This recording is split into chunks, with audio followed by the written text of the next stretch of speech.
Picture this. The year is 186 BCE. You are a Roman father. Your family is respected, wealthy, connected, secure in its place within the city. You have done everything expected of you. You have arranged an excellent marriage for your daughter. The alliance is favorable, the dowry generous, the future stable. She is 16 years old, educated, carefully raised, taught obedience, modesty, duty. Everything a Roman bride is supposed to be. The wedding ceremony unfolds perfectly. The prayers are spoken, the omens are favorable, the feast is lavish, guests praise your generosity. Your daughter smiles when she should. She performs happiness the way she has been trained to do. And then, when the public celebration ends, something else begins. Your daughter is led away for the final ritual, the one no one explains in detail, the one never discussed in polite company, the one every Roman family knows exists but pretends not to see. As she is taken from the hall, she turns back once. Her eyes meet yours. There is a question there, not spoken but unmistakable. You do not answer it. You look away. Not because you do not love her, not because you are cruel, but because you know what is about to happen, and you know you cannot stop it. This is a ritual, Rome buried so deeply that even ancient historians avoided naming it directly. What survives comes in fragments, legal language without explanation, censored plays, sealed chambers beneath temples, names carved into stone without context. What I'm about to tell you is not a myth handed down by later enemies of Rome. It is drawn from surviving legal concepts, archaeological evidence, and ancient writers who hinted at something they could not fully describe. Taken together, it reveals something profoundly unsettling about how religion, law, and marriage intersected in ancient Rome. Here is what scholars can say with confidence. Between roughly 300 BCE and 200 CE, Roman marriage was not simply a private contract between families. It was also a religious transaction. Legal sources make clear that a marriage was not fully valid until certain sacred requirements were met. Requirements overseen not by husbands, but by religious authorities. Later, medieval writers would describe similar concepts using the term ius primi noctis. That phrase does not appear in Roman legal texts, but Roman sources point toward a ritual framed as an offering to the gods, sometimes reconstructed under the name deditio deorum, a symbolic giving over before marriage could be completed. The terminology matters because nothing about this was described as violence. It was described as duty. If you believe that suppressed histories, especially those involving the powerless, deserve to be remembered, consider liking this video and subscribing. Your support helps bring light to practices that were deliberately kept in shadow. Now, let's examine what Roman fathers never explained to their daughters. Act 1. The legal foundation. Under Roman law, marriage transferred a woman from the authority of her father to that of her husband. This transfer was called manus, literally, the hand. A woman passed from one hand to another. But legal and religious sources suggest that this transfer could not occur automatically. Before a woman could fully become a wife, she had to be purified. That word appears again and again, purificatio. Purification was not metaphorical. It was a ritual act, overseen by religious authorities described in legal language as the guardians of divine will. Priests. Among the most prominent were those associated with Bonadea, the good goddess, whose cult focused on fertility, reproduction, and the protection of Roman households. Her rites were secret, restricted, and legally protected from scrutiny. Roman religion operated on exchange. You offered something to the gods, and the gods granted favor in return. Crops, fertility, protection, stability. Marriage was no exception. But here, the offering was not wine or grain or sacrificial animals. It was the bride herself. Imagine what that meant in practice. You are 16, perhaps 17. You have been raised to believe that marriage is your highest duty. You know obedience. You know silence. You know endurance. What you do not know, because no one tells you, is that before you belong to your husband, you must first belong to the gods. And the gods require proof. Act 2. The descent across Rome. Archaeologists have uncovered underground chambers beneath major temples. These spaces are not burial crypts, they are not storage rooms. They share unsettling similarities: stone platforms shaped like beds, channels cut into floors for liquid drainage, heavy doors designed to lock from the outside. In 2003, excavations beneath the temple, long associated with Bonadea on the Aventine Hill, revealed one such chamber in unusually preserved condition. The most disturbing feature was not the architecture, it was the writing. Carved into the walls were names, hundreds of them, all female, many accompanied by dates. When compared with surviving records, those dates align with known Roman wedding celebrations. British archaeologist Catherine Johns, who spent 3 years documenting the site, concluded cautiously that these inscriptions recorded women who had undergone a ritual connected to marriage eligibility.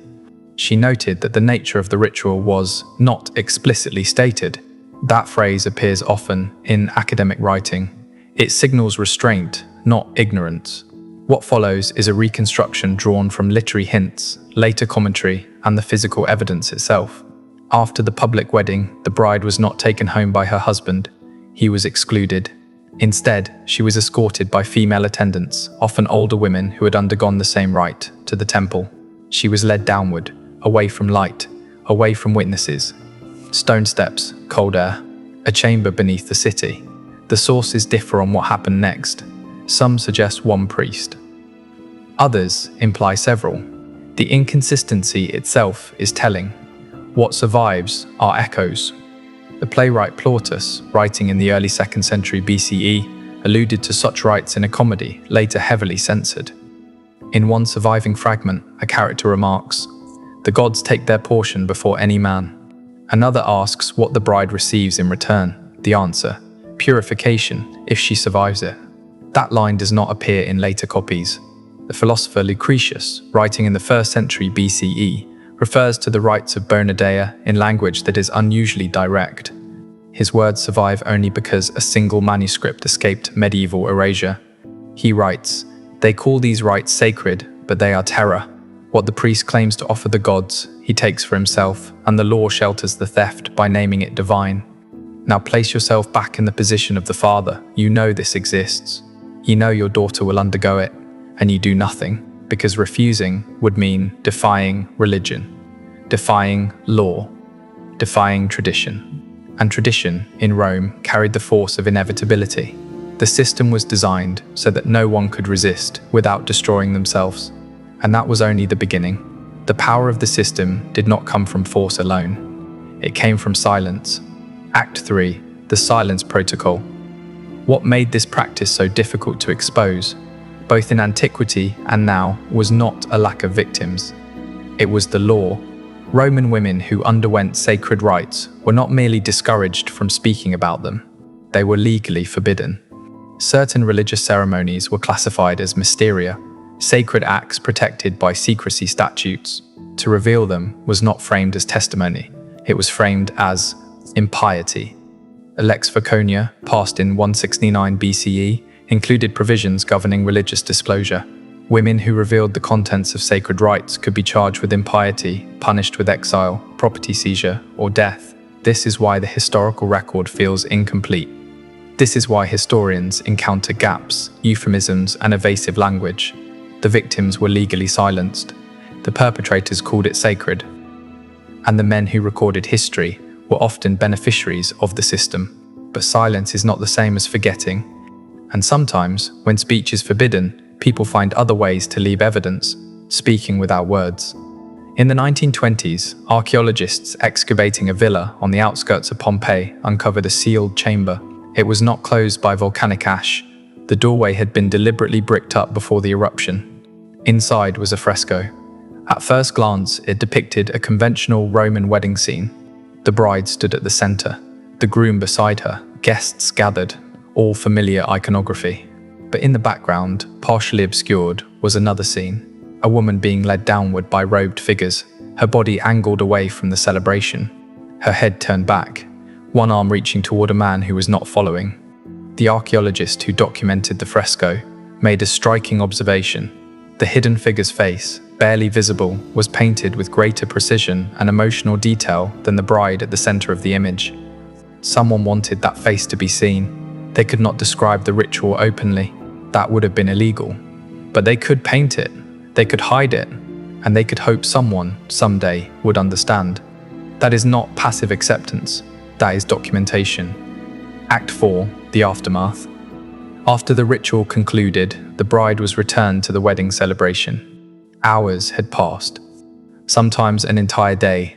Roman wedding customs include a detail that puzzled historians for generations. The bride appeared before her husband wearing a veil called the flammium, a thick, brightly colored cloth. What made this unusual was not the veil itself, but the rule surrounding it. The veil was never removed. Not during the feast, not during the procession, not even during consummation. For centuries, scholars interpreted this as modesty, an expression of Roman virtue and decorum.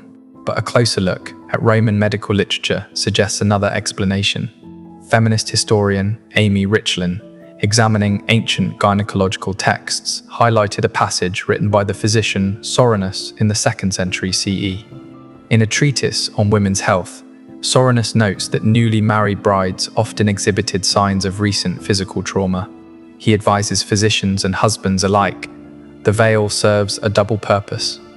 It preserves modesty, and it prevents the husband from observing signs of the purification rite, which might provoke improper questions.